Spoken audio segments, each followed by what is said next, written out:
그녀가 생명을 다루는 과를 전공한다면 많은 이가 생사의 귀로에 놓일 테고, 이비인 후과를 한다면 많은 이가 겪지 않아도 될 이명과 난청으로 고생하게 만들겠지요.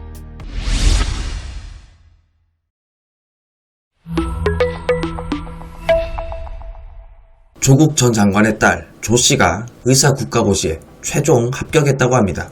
그래서 그런지 조 전 장관의 페이스북에 지지자들의 축하 메시지까지 올라왔었는데요.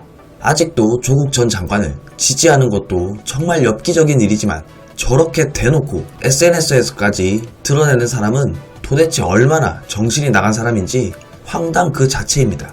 일단 저는 조국 전 장관의 과거 인사청문회장에서 드러났던 자녀 입시 비리가 전 국민을 분노케 만들었음에도 조민씨가 학교에서 전혀 퇴출당하지도 않을 뿐더러 의사 국가고시까지 정상적으로 치를 수 있었다는 사실에 정말 충격적이지 않을 수가 없는데요.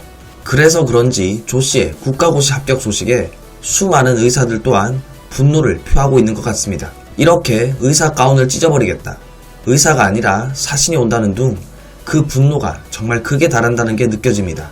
그리고 정말 중요한 사실은 조 전 장관의 딸의 7대 허위 스펙이 현재는 의혹 단계가 아니라는 겁니다.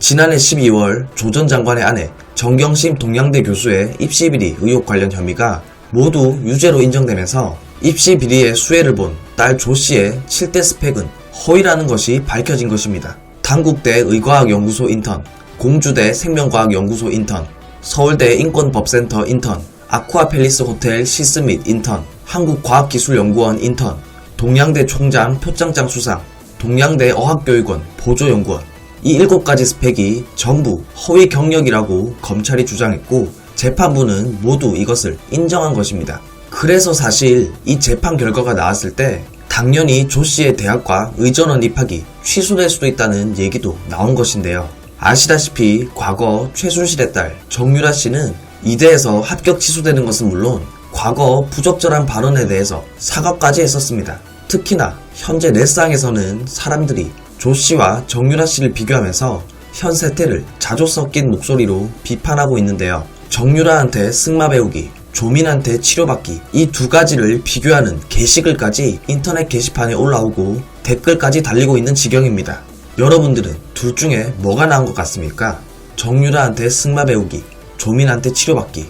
아마 이번 서민 교수님의 블로그 글을 보시면 더 답을 쉽게 알 수 있지 않을까요? 의과대학에는 유독 나이 든 학생이 많습니다.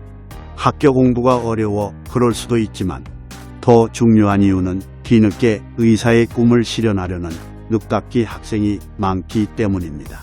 40이 다 된 나이에 의대에 가겠다는 분을 보면 이런 생각을 할 법합니다. 저 나이에 의사 돼서 뭐하게. 하지만 그렇지 않습니다. 한번 의사 면허를 따면 그 면허는 평생 갑니다. 나이 50에 의사 면허를 딴다 해도 75세까지 25년간 의사 일을 하는 게 가능하다는 얘기입니다.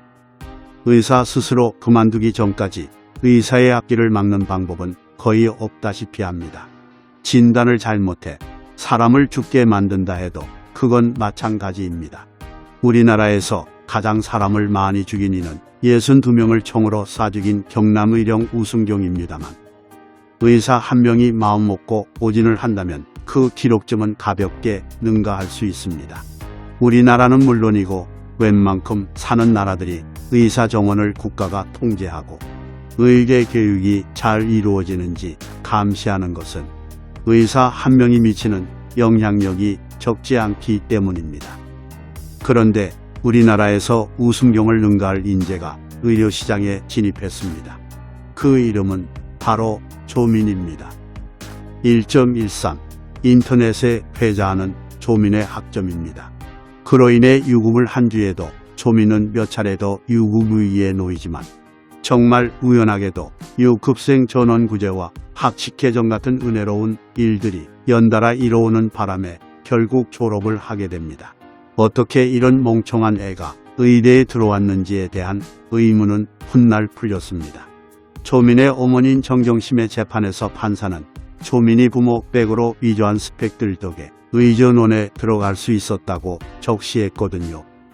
여기에 부산대의 입시제도도 초민이 입학하는데 큰 기여를 했습니다.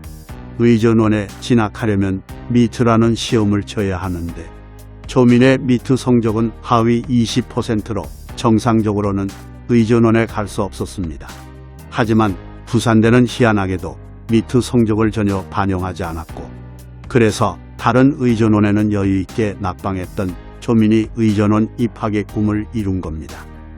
이런 애가 의사가 되면 안 되는 데라고 생각하던 제게 두 가지 희망이 있었습니다.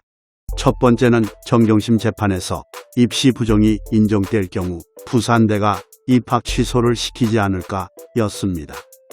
하지만 현 정권과의 끈끈한 관계 때문인지 부산대는 1심 판결에도 불구하고 입학 취소에 전혀 뜻이 없어 보였습니다. 부산대 관계자가 했다는 대법원 판결까지 보겠다는 말은 초민을 의사 만들겠다는 의지의 표현이었지요. 몇 년 후 대법원 판결이 난다 한들 이미 취득한 의사면허를 박탈하는 건 법리적으로 쉬운 일은 아닐 겁니다. 두 번째 희망은 의사고시였습니다. 우리나라의 의사고시 합격률이 95%에 육박한다 해도 학창시절 공부를 안 한 5%는 걸러줄 거라 기대했거든요. 머리도 나쁜 데다 놀기 좋아하는 초민은 당연히 이 5%에 포함될 거라 믿었습니다. 안타깝게도 이 희망 역시 산산이 부서졌고 이제 초민이 환자 보는 것을 막을 방법은 없어졌습니다. 그녀가 생명을 다루는 과를 전공한다면 많은 이가 생사의 귀로에 놓일 테고 이비인 후과를 한다면 많은 이가 겪지 않아도 될 이명과 난청으로 고생하게 만들겠지요. 피부과를 전공한다면 평생 지워지지 않는 피부 트러블을 선사하지 않을까요? 몸이 안 좋은데 조만 대장경 내과 가볼까?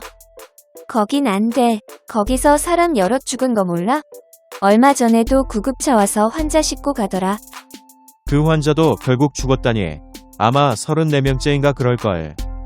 그래서 다음과 같은 팁을 드립니다. 병원에 가면 의사 이름이 뭔지 확인하자. 혹시 개명할지도 모르니 어느 대학 출신인지 꼭 확인하자. 여러분들의 추천, 구독, 공유, 후원이 자유대한민국을 지킵니다.